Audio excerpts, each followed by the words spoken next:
సోమత దురభిమానం ఘంటాకర్ణుడు. ఘంటాకర్ణుడి మాదిరి సొమత దురభిమానివి కావద్దు. శివుణ్ణి ఆరాధిస్తూ ఇతర దేవతలను ద్వేషించే వాడొకడుండేవాడు. శివుడు ఒక రోజు అతడికి ప్రత్యక్షమై, నువ్వు ఇతర దేవతలను ద్వేషించేటంత కాలం నేను నీ పట్ల ప్రీతుణ్ణి కాను అన్నాడు. కాని అతగాడు వినలేదు. కొన్ని రోజులయ్యాక శివుడు మళ్ళీ అతడి ప్రత్యక్షమయ్యాడు. కానీ ఈసారి సగం శివుడుగాను సగం విష్ణువుగాను కనిపించే హరిహర రూపంలో సాక్షాత్కరించాడు. అప్పుడు ఆ మూఢభక్తుడు సగం సంతోషాన్ని, సగం వెగటును పొందాడు. అతడ తానర్పించే నైవేద్యాలను శివరూపంలో ఉన్న వైపు ఉంచాడే కాని విష్ణు రూపంలో ఉన్న వైపు ఏమీ పెట్టలేదు. తన ఇష్టదైవమైన శివుడికి ధూపం అర్పించి ఆ దుర్భమాని విష్ణువు దాన్ని అనుభవించబోతాడేమో అని అతడి ముక్కుపుటాలకు గట్టిగా అదిమిపెట్టాడు. అప్పుడు శివుడు ఇలా అన్నాడు, ఊరి నీ దురభిమానం కాలిపోను.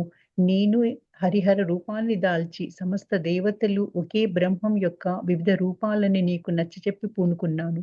కానీ నువ్వీ గుణపాఠాన్ని గ్రహించలేకపోయావు. నీ దురభిమానానికే నువ్వు ఫలం అనుభవించవలసిందే. చిరకాలం అందుకే దుఃఖాన్ని అనుభవిస్తావులే. ఆ మూఢభక్తుడు తర్వాత ఒక గ్రామానికి వెళ్లి కాలం గడపసాగాడు.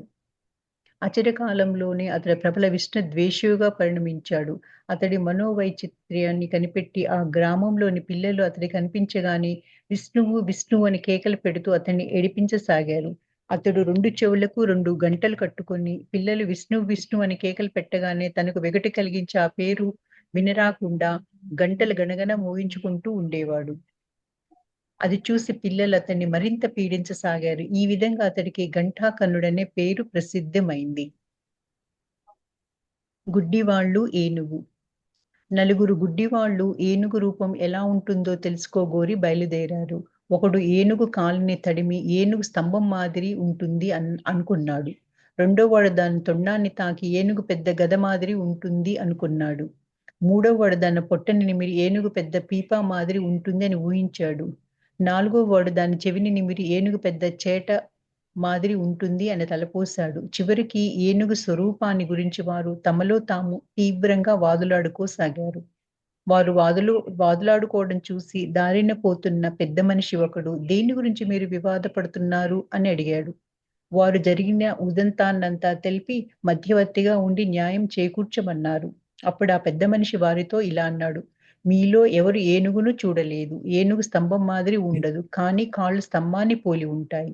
అది చేట మాదిరి ఉండదు. దాని చెవులు చేటల మాదిరి ఉంటాయి. అది గద తీరులో ఉండదు. దాని తొండం గదలా ఉంటుంది. కాళ్ళు, చెవులు, కడుపు మొదలైన ఈ అవయవాలన్నిటి కలయికే ఏనుగు. ఇవన్నీ కూడిన ఆకారమే ఏనుగు స్వరూపం. ఇదే విధంగా భగవంతుడు ఒకానొక రూపాన్ని లేక ఒకానొక కళను మాత్రమే దర్శించిన వారు భగవంతుడి స్వభావాన్ని గురించి తమలో తాము వాదులాడుకుంటుంటారు. బావిలోని కప్ప. ఒక బావిలో ఒక కప్ప ఉండేది. అది చాలా కాలం దానిలో నివసించింది. అది దానిలోనే పుట్టి దానిలోనే పెరిగిన కప్ప. ఒకరోజు సముద్రంలో ఉండే మరొక కప్ప వచ్చి ఈ బావిలో పడడం జరిగింది. బావిలోని కప్పగా కొత్తగా వచ్చిన కప్పను చూసి, "నువ్వెక్కడ దానవు?" అని అడిగింది. "నేను సముద్రం ఉండే కప్పను" అంది సముద్రపు కప్ప. అప్పుడు బావి కప్ప ఇలా అడిగింది, "సముద్రమా, అది ఎంత పెద్దది?" "అది చాలా పెద్దది" అని సముద్రపు కప్ప బదులు చెప్పింది. బావి కప్ప కాళ్ళ పారజాపి, "మీ సముద్రం ఇంత పెద్దది ఉంటుందా?" అని ప్రశ్నించింది. "అంతకంటే చాలా పెద్దది" అంది సముద్రపు కప్ప కాస్త నిర్లక్ష్యంగా. అప్పుడు బావి కప్ప పైనుంచి ఒకవైపుకు గంతు గంతు వేసి, "ఈ నా బావి అంత పెద్దదా మీ సముద్రం?" అంది. "మిత్రమా, సముద్రాన్ని నీ బావితో ఎలా పోలుస్తావు?" అని సముద్రపు కప్ప బదులు చెప్పింది. ఆ బదులు విన్న బావి కప్ప నొక్కి వక్కాణిస్తూ ఇలా అంది, "కాదు, నా బావి కంటే ఏదీ పెద్దదిగా ఉండలేదు. పెద్దదై ఉండడం ఎన్నటికీ కుదరదు. ఈ సముద్రపు కప్ప ఉట్టి అబద్ధాల కోరు, దీన్ని తరిమివేయాలి" అని అనుకుంది. సంకుచిత అభిప్రాయాలున్న వారి ధోరణి ఇలానే ఉంటుంది. తమ చిన్న బావిలో తాము కూర్చొని లోకమంతా తమ బావి కంటే పెద్దదిగా ఉండజాలదని తలపోస్తూ ఉంటారు. శ్రద్ధాభక్తులు ఆత్మార్పణం. భగవంతుడు. భక్తుడు భగవంతుడి రక్షణ. ఒకప్పుడు ఒక చాకలి ఒక భక్తుడిని పట్టుకొని కొడుతుంటే ఆ భక్తుడు నారాయణ నారాయణ అంటూ అరవసాగాడు. అప్పుడు శ్రీమన్నారాయణుడు వైకుంఠంలో లక్ష్మీదేవి చెంత కూర్చొని ఉన్నాడు. భక్తుడి మరణ ఆలకించగానే అతడు తటాలున లేచి అతన్ని రక్షించే నిమిత్తం ఆ చోటుకు పోసాగాడు. కానీ 4 అడుగులు వేసి మళ్ళీ వచ్చి కూర్చున్నాడు. అది గమనించి లక్ష్మీదేవి నారాయణ్ణి ఇంత శీఘ్రంగా తిరిగి రావటానికి కారణం ఏమిటి అని అడిగింది. నారాయణుడు ఇలా జవాబిచ్చాడు. నేనక్కడ పోవలసిన అగత్యం కనపడలేదు కాబట్టి తిరిగి వచ్చేశాను. వాడు ఆ భక్తుడు కూడా చాకలివాడైనాడు. స్వయంగా రక్షించుకోసాగాడు. తనకు కొడుతున్న వాడిని తిరగబడి మళ్ళీ కొడుతున్నాడు. ఇక నేనెందుకు అక్కడికి వెళ్ళటం? ఎవరు సంపూర్ణంగా భగవంతుడికి ఆత్మార్పణ చేసుకుంటాడో అతన్నే భగవంతుడు రక్షిస్తాడు.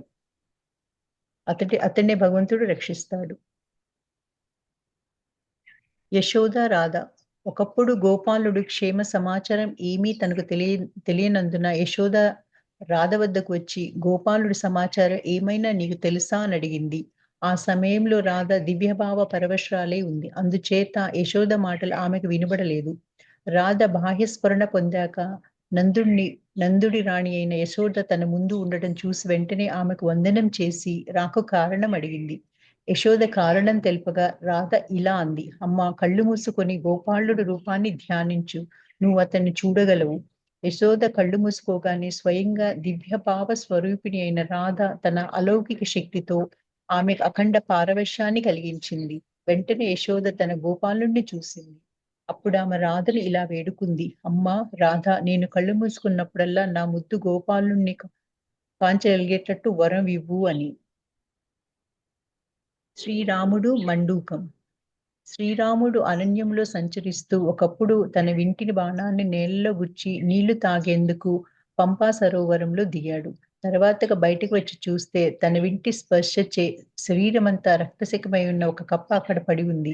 శ్రీరాముడు ఎంతో విచారించి ఆ కప్పతో ఇలా అన్నాడు. అయ్యో, ఏమైనా కాస్తం శబ్దం చేయలేకపోయావా? నువ్వు ఇక్కడున్నట్లు నాకెలా తెలుస్తుంది?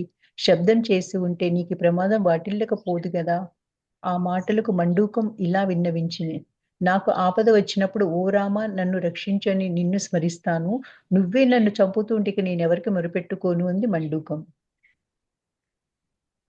వినయ విధేయతలున్న సేవకుడు. ఒక శ్రీమంతుడు సేవకుడు అతడి ఇంటికి వచ్చి వినయ విధేయతలతో ఒక మూల ఒదిగి నిలబడ్డాడు. అతడి చేతిలో ఏదో వస్త్రంతో కప్పబడి ఉంది. యజమాని అతన్ని చూసి నీ చేతిలో ఉన్నది ఏమిటని అడిగాడు. అప్పుడు ఆ సేవకుడు వస్త్రం చాటునున్న ఒక సీతాఫలాన్ని తీసి ఎంతో నమ్రతతో యజమాని ముందు ఉంచి, యజమాని దాన్ని రుచి చూస్తే గాన కృతార్థుడవుతానని భావించసాగాడు. యజమాని సేవకుడి భక్తి శ్రద్ధలకు వినయ వర్తనకు మెచ్చుకొని అతడి తెచ్చింది స్వల్పమైన కానుక అయినా ఎంతో ఆదరంతో స్వీకరించి, ఆహా, ఇదెంత చక్కని పండు, దీన్ని ఎక్కడ సంపాదించావు అంటూ ఎంతో ఆనందించాడు. ఈ విధంగా భగవంతుణ్ణి భక్తుడు అంతరంగాన్ని పరిగణిస్తాడు. అతడి వైభవం అనంతమైన వేలసేదైన భక్తి శ్రద్ధలకు భగవంతుడు పరవశుడవుతూ ఉంటాడు. కొండ మీద గుడిసె గాలివాన. గురుదేవులు ప్రతాపచంద్ర మంజుదారుతో, నువ్వు విద్యావంతుడవు, బుద్ధిశాలివి, జిజ్ఞాసాపరుడు కూడా. కేశవ్, నువ్వు గౌరీ నితాయిల, గౌరాంగ నిత్యానందుల మాదిరి సోదరుల మాదిరి ఉన్నారు. సాంసారిక విషయాలను అనుభవించినంత అనుభవించావు. ప్రసంగాలు, చర్చలు, మతభేదాలు, అంతఃకలహాలు జరగవలసినవన్నీ జరిగాయి. ఇంకా వీటినన్నింటినీ లక్ష్య పెడతావా? నానా విషయాల్లో చెదిరిన నీ మనస్సును కూడగట్టుకొని ఈ పాటికి భగవంతుడి మీదికి తిప్పడం ఉత్తమం సుమా. పరబ్రహ్మ సాగరంలో నిమగ్నమవు అన్నారు గురుదేవులు. మహాశయ, నిజం, నేనలా చేయవలసిందే, ఆ విషయంలో సందేహం లేదు. కానీ నాకీ పాకులాట అంతా కేశవ్ పేరు ప్రతిష్ఠ నిలబెట్టడానికి అన్నారు మంజుదార్. గురుదేవులు నవ్వుతూ, నేనొక కథ చెబుతాను విను.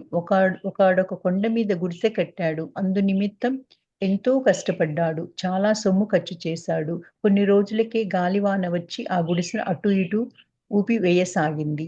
ఆ గుడిసెని ఎలాగైనా రక్షించుకోవాలని, ఓ దేవా, ఈ గుడిసెను ధ్వంసం చెయ్యకు, నా మొరను ఆలకించు అంటూ వాయుదేవుణ్ణి ప్రార్థించాడు. కానీ వాయుదేవుడు ఆలకించలేదు. అతడు మళ్ళీ ప్రార్థించాడు. కానీ గుడిసె ఊగిలాడుతూనే ఉంది. అప్పుడు అతడు మరో ఉపాయాన్ని యోచించాడు. పురాణాలలో హనుమంతుడు వాయుపుత్రుడని పేర్కొనబడింది కదా. ఇక అతడి పేర ప్రార్థిద్దామని గొంతు చించుకొని ఇలా అరిచాడు. ఓ దేవా, ఈ గుడిసెని కాపాడు, అది నీ కుమారుడైన హనుమంతుడిది. అయినా వాయుదేవుడు వినిపించుకోలేదు. అప్పుడతడు, దేవా, ఈ గుడిసె హనుమంతుడి స్వామి అయిన శ్రీరామచంద్ర ప్రభువుది కాబట్టి దీన్ని రక్షించు. అప్పుడు వాయుదేవుడు లక్ష్య పెట్టలేదు. అప్పుడు గుడిసె కూలిపోవడం చూసి తన ప్రాణ రక్షణార్థమే యువతలకు దూకి ఇలా శాపనార్థాలు ప్రారంభించాడు. ఈ ముష్టి గుడిసె కూలిపోని దానివల్ల నాకేం, నువ్విప్పుడు కేశవుడి పేరు నిలబెట్టడానికే తాపత్రపడవచ్చు. అయినా ఈశ్వర సంకల్పం వల్లే కేశవుతో సంపాదించిన ఈ పారమార్థిక ఉద్యమం, ఈ సంప్రదాయం బయటపడిందని, అది ఒకానొకప్పుడు మంచి దశను అనుభవించిన పక్షంలో అది ఈశ్వర సంకల్పమే అని నీ మనసులో ఉంచుకో. మనస్సు సమాధానం పొందు. కాబట్టి అమృత సాగరంలో నిమగ్నుడవు అన్నారు గురుదేవులు. సాధకుడు పురీషం. ఒక వ్యక్తి ఒక సాధువును సమీపించి ఎంతో వినయాన్ని కనబరుస్తూ ఇలా అన్నాడు: స్వామి, నేను అల్పుణ్ణి, నేనిలా తరించగలను ఆనతి నువ్వు వేడుకుంటున్నాను. సాధువుడు అతని హృదయాన్ని కనిపెట్టి ఇలా అన్నాడు: మంచిది, నువ్వు వెళ్ళి నీకంటే అల్పమైన దేనినైనా నా వద్దకు తీసుకురా. ఆ వ్యక్తి అక్కడి నుంచి కదిలి తనకంటే అల్పమైన దాని కోసం 4 వైపులా అన్వేషించాడు. కానీ అతడికి ఏదీ కనిపించలేదు. చివరికి అతడు తన పురీషాన్ని చూసి, ఓహో! ఇదిగో నాకంటే అల్పమైనది అనుకుని దాన్ని తీసుకొని పోయటానికి చెయ్యి చాచేంతలో ఆ పురీషం నుంచి ఒక ధ్వని ఇలా వచ్చింది: ఓ పాపి, నన్ను తాకబోకు. మధురు మధురము రుచియము అయిన భక్ష్యాన్ని నేను దేవతార్పణకు తగి ఉన్నాను. చూసేవారి కన్నుల పండువై ఉన్నాను. కానీ నా అభాగ్య దేవత నన్ను నీ వద్దకు తెచ్చింది. నీ సంబంధం నన్ను ఈ హీన దశకు తెచ్చింది. మనుషులు నన్ను చూసి అసహ్యించుకుని గుడ్డతో ముక్కుపట్టు మూసుకొని పారిపోతున్నారు. ఇది అంతా నీ సంపర్క మహిమ. నేను నీ సంపర్కానికి వచ్చింది ఒక్కసారి. అంత మాత్రాన నా కర్మ ఇలా కాలింది. నువ్వు నన్ను మళ్ళీ తాకిన పక్షంలో నాకిక ఎలాంటి ఘోర దుర్దశ రాబోతుందో కదా! ఈ రీతిలో అతడు నిజమైన నమ్రతను నేర్చాడు. నేర్వవలసింది దానితో అతడు వినయవంతుల్లో కల్లా వినయవంతుడై కాలక్రమాన ముక్తుడయ్యాడు. నారద గర్వభంగం. ఒకప్పుడు నారదుణ్ణి తనను మించిన భక్తుడే లేడని గర్వం ఆవహించింది. అతడి హృదయాన్ని గ్రహించి భగవంతుడు ఇలా అన్నాడు: నారద, ఫలానా చోటికి వెళ్లి చూడు. అక్కడ గొప్ప భక్తుడొకడున్నాడు. అతడి పరిచయాన్ని సంపాదించు. ఎందుకంటే అతడు నా భక్తుల్లో అత్యుత్తముడు. నారదుడు అక్కడికి వెళ్లి ఒక వ్యవసాయిని కనుగొన్నాడు. అతడు ఉదయాన్నే లేచి ఒక్కసారి హరి అని నాగలి పుచ్చుకొని పొలానికి వెళ్లి పగలంతా పొలం దున్నేవాడు. రాత్రి మళ్ళీ ఒకసారి హని అని పడుకునేవాడు. అతన్ని చూసి నారదుడు ఇలా తలపోశాడు: ఈ మోటు మనిషి భక్తుడెలా కాగలడు? ఇతగాడంతా రోజంతా విరామాలేవి లేక లౌకిక విషయాల్లో నిమగ్నుడై ఉన్నాడు. భక్తుడి చిహ్నాలేవి అతడిలో కానరావటం లేదు. ఇతడా ఉత్తమ భక్తుడు. వెంటనే నారదుడు తిరిగి భగవంతుడి వద్దకు వెళ్లి తాను చూసి వచ్చిన ఆ కొత్త వ్యక్తి యావత్తు వృత్తాంతాన్ని తెలిపాడు.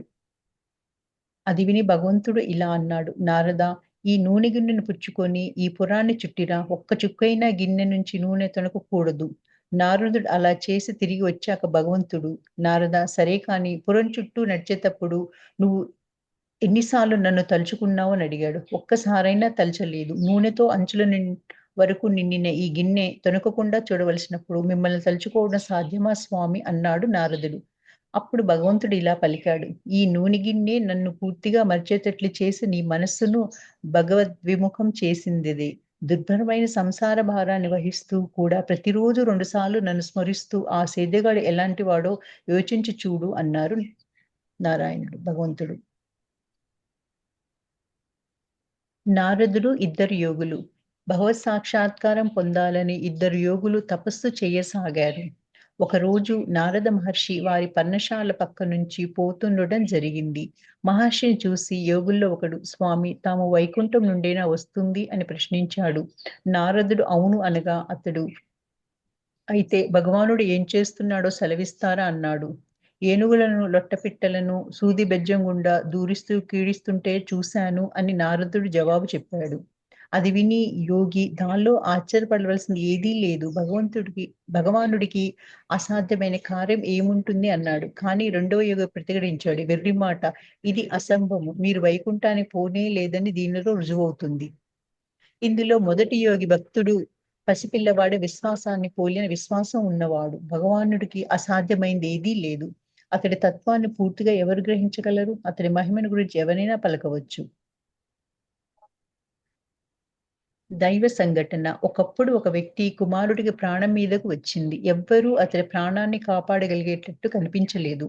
ఆ సమయంలో ఒక సాధువు వచ్చి ఇలా అన్నాడు, కుర్రవాడు బతకడానికి ఒక్క ఉపాయం ఉంది. కొన్ని స్వాతి వర్షపు చినుకులతో కలిసిన తాచుపాము విషాన్ని మనిషి పుర్రెను సంపాదించగలిగితే మీ కుర్రవాడి ప్రాణాన్ని కాపాడవచ్చు. ఆ పిల్లవాడి తండ్రి పంచాంగం చూసి మన్నాడే స్వాతి నక్షత్రం ఉచ్చ స్థితిలో ఉంటుందని తెలుసుకొని భగవంతుని ఇలా ప్రార్థించాడు. తండ్రి ఆపద్బాంధవ, ఈ పరిస్థితులన్నీ కలిసేటట్లు అనుగ్రహించు. నా కుమారుడు ప్రాణాన్ని రక్షించు. తీవ్ర పరితాపంతో, నిష్కపట చిత్తంతో మర్నాడు సాయంత్రమే అతను బయలుదేరి శ్మశానాలన్నీ తిరిగి మనిషి పుర్రె కోసం అన్వేషించసాగాడు. చిట్ట చివరకు ఒక చెట్టు కింద ఒక పుర్రె ఒకటి పడి ఉండటం చూసి దాన్ని గైకొని భగవత్ ప్రార్థన చేస్తూ స్వాతివాన కోసం నిరీక్షించసాగాడు. హఠాత్తుగా జల్లు వచ్చి కొన్ని చినుకులు పైకి తిప్పబడి ఉన్న పుర్రెలో పడ్డాయి. అప్పుడు అతడు, ఇదిగో స్వాతి వాన చినుకులు మనిషి పుర్రెలోనే లభించాయి అని సంతోషంతో మనస్ఫూర్తిగా భగవంతుని ఇలా ప్రార్థించాడు. దేవా, అనుగ్రహించి తక్కినవి కూడా సమకూర్చు. కొంతసేపటికి సమీపంలో ఒక కప్ప దానిపై పడబోతున్న తాచుపాము అతడికి కనిపించాయి. క్షణంలో ఆ కప్ప పుర్రె మీదకు దూకింది. తాచు దాన్ని వెంబడించగా దాని విషం పుర్రెలో పడింది.